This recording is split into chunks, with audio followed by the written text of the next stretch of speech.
उस समय काय पोछे आ रही थी और जो उनकी पहली फिल्म थी। जो नहीं पहली, तो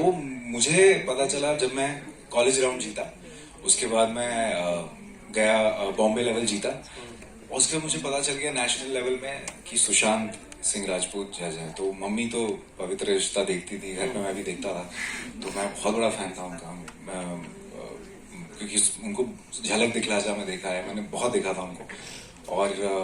तो मुझे था यार ये तो मुझे क्लियर करना ही है, फाइनल में जाना है। फाइनल में मैं गया, जीता मैं फाइनल, और पहली बार मैंने देखा हूँ सफेद शर्ट और ब्लैक जीन्स में थे वो, और बहुत ही आई थिंक उनको भी समझ में आ रहा था कि मेरे माँ बाप जो थे वो भी ऑडियंस में बैठे थे और वो भी उनके बगल में ही बैठे हुए थे कहीं, तो उनको समझ में आ गया था कि यही उनके माता पिता है। और एक वो मुझे लगता है कि उन्हें वो महसूस हुआ कि ये भी एक लड़का जो करना चाहता है बहुत सारी चीजें, क्योंकि मेरे सारे जवाब उसी तरीके से थे। और उसके बाद मुझे याद है जब मैं जीता, तो मैं जब उन्होंने वो मुझे क्राउन पहनाया तो उनके साथ मैंने एक डांस किया, चिकनी चमेली, उनको खींच के उनके साथ डांस किया, और वो उन्होंने मुझे ऐसे गले लगाया। तो एक तरह से मुझे लगता है वो एक आशीर्वाद की तरह ही था। हालांकि हमारे बीच में नहीं रहे, लेकिन मुझे लगता है one of the finest actors we have, and I think he will forever live in the films which he has done, his thoughts,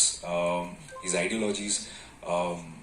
everything inspired me, because अगर आप मुझे फॉलो करते हैं कुछ लोग तो आप जानते हैं कि मैं भी थोड़ा सा डीप थिंकर किस्म का इंसान हूँ, तो मैं काफी कनेक्ट करता था उनसे। मैं भी कुछ पोइट्री लिखता हूँ, लेकिन आई think he was an another level of genius in terms of his thought process, the way he looked at life,